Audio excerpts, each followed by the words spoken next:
Hi ನಮಸ್ಕಾರ ವೀಕ್ಷಕರೇ, ತಮಗೆಲ್ಲ ಆತ್ಮೀಯ ಸ್ವಾಗತ. ವೀಕ್ಷಕರೇ, ಇವತ್ತಿನ ದಿವಸ FID ರಿಜಿಸ್ಟ್ರೇಷನ್ ಮಾಡುವ ಕುರಿತು ಸಂಪೂರ್ಣವಾಗಿ ನಾವು ತಿಳಿದುಕೊಳ್ಳೋಣ. ಮೊದಲಿಗೆ ಗೂಗಲ್ ಸರ್ಚ್ ಬಾರಲ್ಲಿ ಕೆ ಕಿಸಾನ್ ಅಂತ ಟೈಪ್ ಮಾಡಬೇಕು. ಟೈಪ್ ಮಾಡಿದ ಮೇಲೆ ಈ ಥರ ಕೆ ಕಿಸಾನ್ ಲಾಗಿನ್ ಕಾಣಿಸುತ್ತೆ. ಅದರ ಮೇಲೆ ಕ್ಲಿಕ್ ಮಾಡಿ ಆಫಿಷಿಯಲ್ ವೆಬ್ಸೈಟ್ ಓಪನ್ ಆಗುತ್ತೆ. ಓಪನ್ ಆದಮೇಲೆ ಇಲ್ಲಿ ನಾಗರಿಕರ ಲಾಗಿನ್ ಮತ್ತು ರೈತರ ನೋಂದಣಿ ಅಂತ ಕಾಣಿಸುತ್ತೆ. ನಾವು ರೈತರ ನೋಂದಣಿ ಮೇಲೆ ಕ್ಲಿಕ್ ಮಾಡಬೇಕು, ಅಂದರೆ ಫಾರ್ಮರ್ ರಿಜಿಸ್ಟ್ರೇಷನ್ ಮೇಲೆ ಕ್ಲಿಕ್ ಮಾಡಬೇಕು. ಕ್ಲಿಕ್ ಮಾಡಿದ ತಕ್ಷಣ ಇಲ್ಲಿ ರೈಟ್ ಸೈಡಿಗೆ ಸಿಟಿಜನ್ ಲಾಗಿನ್ ಅಂತ ಕಾಣಿಸುತ್ತೆ. ಈ ಸಿಟಿಜನ್ ಲಾಗಿನ್ ಮೇಲೆ ಕ್ಲಿಕ್ ಮಾಡಿದ ಮೇಲೆ ಇಲ್ಲಿ ಕೆಳಗಡೆ ಸಿಟಿಜನ್ ರಿಜಿಸ್ಟ್ರೇಷನ್ ಅಂತ ಕಾಣಿಸುತ್ತೆ. ಈ ಸಿಟಿಜನ್ ಲಾಗಿನ್ ಮೇಲೆ ನಾವು ಕ್ಲಿಕ್ ಮಾಡಬೇಕು. ಈ ಥರ ಪಾಸ್ವರ್ಡ್ ಕ್ರಿಯೇಟ್ ಮಾಡೋ ಲಾಗಿನ್ ಓಪನ್ ಆಗುತ್ತೆ. ಪಾಸ್ವರ್ಡ್ ಕ್ರಿಯೇಟ್ ಮಾಡೋ ಲಾಗಿನ್ನಲ್ಲಿ reset password, citizen registration, update mobile number ಅಂತ ಕಾಣಿಸುತ್ತೆ. ಇಲ್ಲಿ ನಾವು ಸಿಟಿಜನ್ ರಿಜಿಸ್ಟ್ರೇಷನ್ ಮೇಲೆ ಕ್ಲಿಕ್ ಮಾಡಬೇಕಾಗುತ್ತೆ.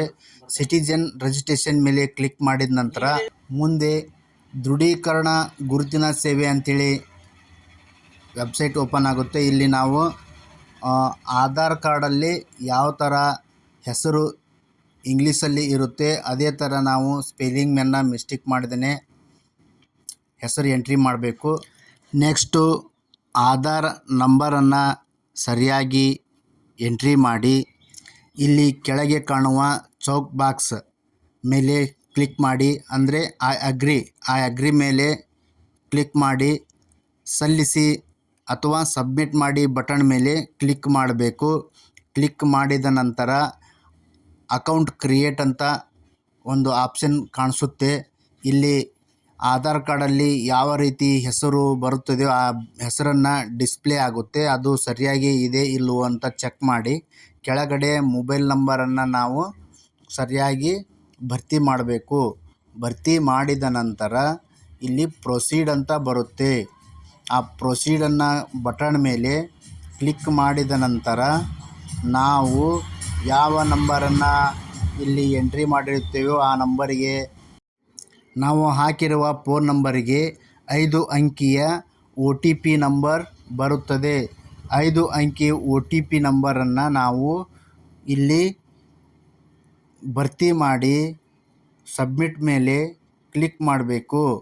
ಸಬ್ಮಿಟ್ ಮೇಲೆ ಕ್ಲಿಕ್ ಮಾಡಿದರೆ ಪಾಸ್ವರ್ಡ್ ಕ್ರಿಯೇಟ್ ಲಾಗಿನ್ ಓಪನ್ ಆಗುತ್ತೆ. ನಾವು ಪಾಸ್ವರ್ಡನ್ನು ಯಾವ ರೀತಿ ಕ್ರಿಯೇಟ್ ಮಾಡ್ಕೋಬೇಕಪ್ಪ ಅಂತಂದರೆ, ವೀಕ್ಷಕರೇ, ಮಿನಿಮಮ್ 8ರಿಂದ 15 ಕ್ಯಾರೆಕ್ಟರ್ಗಳನ್ನು ಒಳಗೊಂಡಿರಬೇಕು. ನಾವು ಮಾಡುವಂಥ ಪಾಸ್ವರ್ಡು ಒಂದು ನಂಬರನ್ನು ಒಳಗೊಂಡಿರಬೇಕು, ಮತ್ತು ಕ್ಯಾಪಿಟಲ್ ಲೆಟರು, ಸ್ಮಾಲ್ ಲೆಟರು ಮತ್ತು ಸ್ಪೆಷಲ್ ಕ್ಯಾರೆಕ್ಟರ್ಗಳನ್ನು ಒಳಗೊಂಡಿರ್ತಕ್ಕಂಥ ನಂಬರನ್ನು ಹಾಕಿ ಪಾಸ್ವರ್ಡನ್ನು ಕ್ರಿಯೇಟ್ ಮಾಡಿಕೊಳ್ಬೇಕಾಗುತ್ತೆ ವೀಕ್ಷಕರೇ. ಹಾಗಾದರೆ ನಾವು ಪಾಸ್ವರ್ಡನ್ನು ಕ್ರಿಯೇಟ್ ಮಾಡ್ಕೊಳ್ತಾ ಇದ್ದೇನೆ. ಈ ಪಾಸ್ವರ್ಡನ್ನು ಕ್ರಿಯೇಟ್ ಮಾಡಿಕೊಂಡ ಮೇಲೆ ಇಲ್ಲಿ ಕ್ರಿಯೇಟ್ ಅಕೌಂಟ್ ಮೇಲೆ ಕ್ಲಿಕ್ ಮಾಡಬೇಕು. ಕ್ರಿಯೇಟ್ ಅಕೌಂಟ್ ಮೇಲೆ ಕ್ಲಿಕ್ ಮಾಡಿದರೆ ಆಲ್ರೆಡಿ ಅಕೌಂಟ್ ಕ್ರಿಯೇಟ್ ಆದಂಗೆ. ವೀಕ್ಷಕರೇ, ಈ ಮಾಹಿತಿ ತಮಗೆ ಇಷ್ಟ ಆಗಿದ್ದರೆ ಲೈಕ್ ಮಾಡಿ ಮತ್ತು ತಮ್ಮ ಅನಿಸಿಕೆಗಳನ್ನು ಕಮೆಂಟ್ ಬಾಕ್ಸಲ್ಲಿ ತಿಳಿಸಿ ಅಂತ ಹೇಳ್ತಾ ಮುಂದೆ ಬರುವ ವಿಡಿಯೋಗಳಿಗಾಗಿ ನಮ್ಮ ಚಾನಲನ್ನು ಸಬ್ಸ್ಕ್ರೈಬ್ ಮಾಡಿ. ಧನ್ಯವಾದಗಳು.